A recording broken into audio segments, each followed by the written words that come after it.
Hey everybody, I wanted to do a little series on some resources for teachers. So if you don't know, I'm Mr. White, and I want to start off this series with a presentation here from experiments with Google. I found this a couple of weeks ago whenever I was wanting to teach my students about AIs in computer class. And they got some really cool stuff going on over here at Google. There's a lot of developers that they're working with. It's creating some really cool things. So I want to go through and I want to show you three of these AIs that I think you might be able to find useful in some form or fashion in your classroom.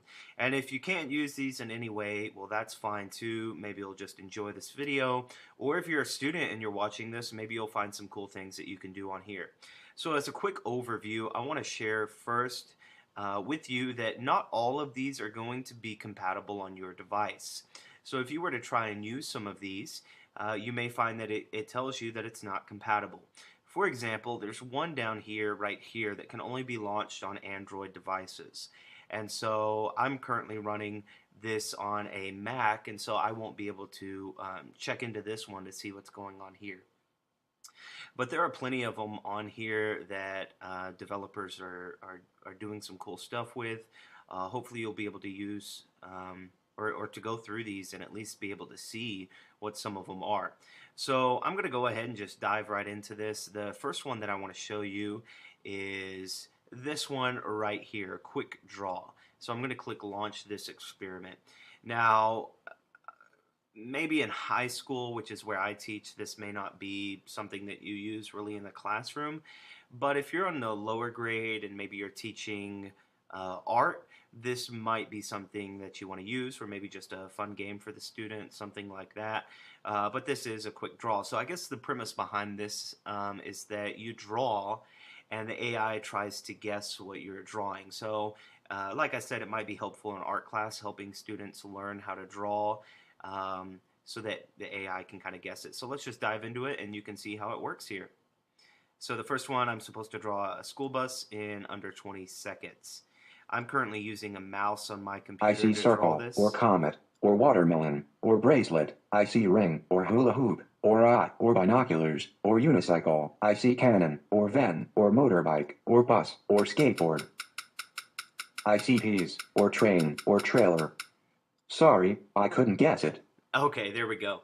I'll go ahead and leave it there because I don't want it talking the entire time while I'm trying to talk, but you kind of get the idea behind it.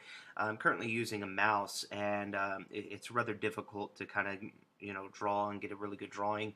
I would suggest if you're going to use this, maybe invest in some drawing tablets. They're pretty cheap. You can find them on Amazon for like $30 or $40 for some basic ones. If you want to get really good quality ones. I know there's a brand out there, I think it's called like Bamboo or something like that. They've got some really good high quality drawing tablets in case your students want to get into some deeper stuff with drawing on the computers and graphic designs and things like that. So I think you got enough idea of what it is. I don't want to go through a whole bunch of these because it's kind of loud, and I want y'all to be able to hear me and not just the AI trying to guess it the whole time. Let me go ahead and show y'all the next one here. This one I found is called Bird Sounds. This one, I'll give you some warning, it can be a little bit loud, so you may want to turn your speakers down a little bit while we play this one here. But this one might be helpful if you're a biology teacher, or maybe you do something where you're teaching animals or things like that. Because this one's kind of cool. So I'm guessing that they compiled a few thousand bird sounds or something like that, and then they taught the AI to go in and recognize similar sounds, and then it groups the similar sounds based off of the sounds and things like that. So I'm about to get in here and you'll see what this bird sounds AI is. So let's launch it real quick. Thousands of bird sounds visualized using machine learning. All right, and then they do have about this project, so you can learn about it a little bit more in depth. So let's explore it. So you can see you can go through here and kind of click on different sounds.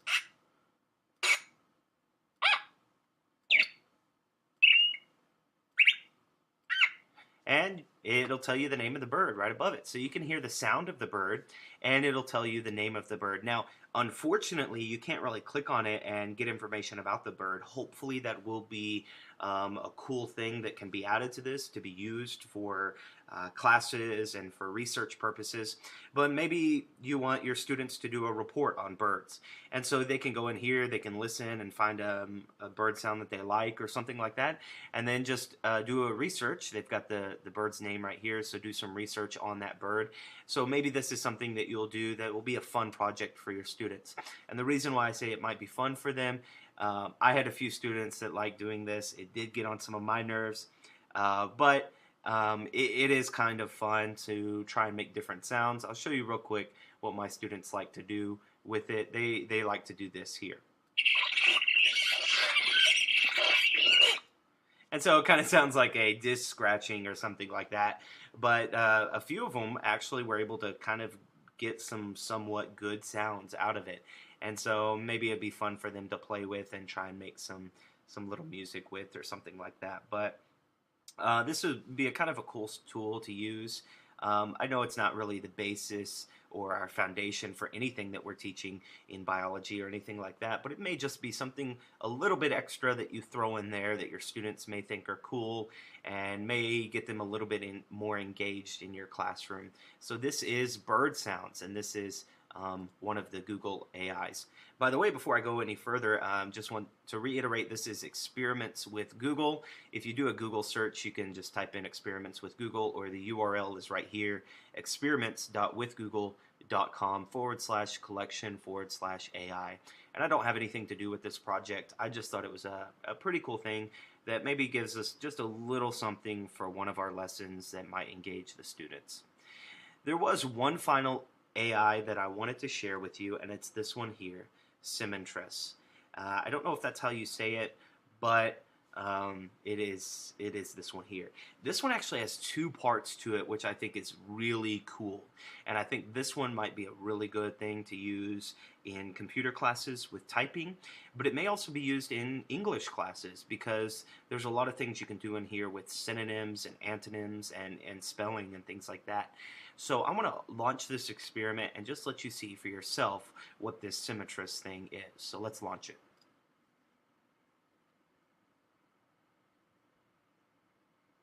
Word association games powered by machine learning. They've got two things here. They've got arcade and blocks. I'm going to do blocks first and show you that one, and then I'm going to do arcade. So blocks, it says take your time and puzzle it out. Let's go ahead and play it here.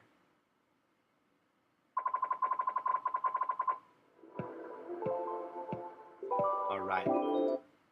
Turn off the sound so you can hear me here. So here it says type something related to one of the words below. Your clue can be as long as you would like. So they've got plenty of different words here, and I'm guessing what they did is they taught the AI some association between these words, and then it ranks the association based off of the word. So here I'm going to look at the word turtle, and I'm going to type something that is associated with turtles. So I'm going to say shell. And once I hit enter, it's going to show you the different words that are associated with shell. It'll begin to narrow them down, and hopefully there should be one word left that's associated with shell. And now I see ocean up there. I didn't see that before, so it may associate shell with ocean. So we may see ocean and turtle as kind of the last two words, and then it may eliminate one of them. So let's see what happens. And here it says, now let's see if the AI understood which block you're talking about. And there we go. So it starts to eliminate it, and you saw it did that. It guessed turtle, and the word right before turtle was ocean. So it's going to eliminate turtle now, and it's just a cool little game. The reason why I said it might be good for spelling is because if you spell the word incorrectly, it typically doesn't go through. So you've got to spell it correctly. Let me show you another one here. Let's say toothbrush. Teeth. And so it eliminates all of them. Oh, look, hair was the second to the last one. That makes sense. Things to do with the body. And now let's go with kind of an antonym. So let's find one that we can do an antonym. So we have day right up here. And so let's type in night. And night is an antonym for day. And there. Oh, look, that was cool. Okay, I'd never seen it hang out that long. So that was cool. So I'm guessing maybe it was trying to determine what was closer, sleep or day. Both of them were associated with night, but it finally eliminated sleep, and it went with day as the word that we were looking at. So this is the blocks version, the little puzzle version, maybe fun for students, but the arcade version, that one's much faster, and I want to show you that one right now. I played this with my students. My students had a good time trying to beat me, and one of them actually did beat me. They were able to associate words quicker than I could. So this was a fun game for us to play together, and yeah, so hopefully you'll be able to use it. So the same premise here. We type a word that's associated with necklace, and this is where the spelling comes in. Play, and I am not a great speller at all. That's why I'm a math teacher. Jewelry. I think that might be how you spell it. And there we go. So it brought down necklace. The purpose was to try and get it into the blue area, and then it says there the words most associated with jewelry are sorted from the most associated to the least associated at the top. And then we continue on, and so we try to go further. This tutorial is taking quite some time. Okay, so library, maybe we'll see books, and there we go.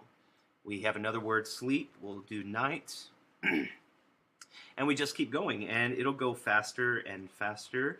And so the students have to be faster. They've got to be thinking of synonyms. They've got to be thinking of antonyms. They've got to be thinking of words that are associated. They've got to type quickly. And so there's a lot of different things that you may be able to use this for. But I hope this helps you a little bit. Artifacts here. I'm trying to spell this artifacts while I'm talking. So hopefully you'll be able to use these things in your classroom. Again, you may not be able to, but I just wanted to let you know these are some of the things that are out here. So for this first video, I wanted to show you experiments with Google. I'm going to continue on with some more videos for teachers to show you some of the digital resources that are out there that can help us in our classroom. And hopefully everything that I will be sharing will be free. That is my purpose, because I know all of us teachers are on a budget. So this is experiments with Google, our first video today, and all of these experiments, to my knowledge, are free. So it may be something that you can use in your classroom. I hope it is. And stay tuned for the next video, and I'll see you guys later.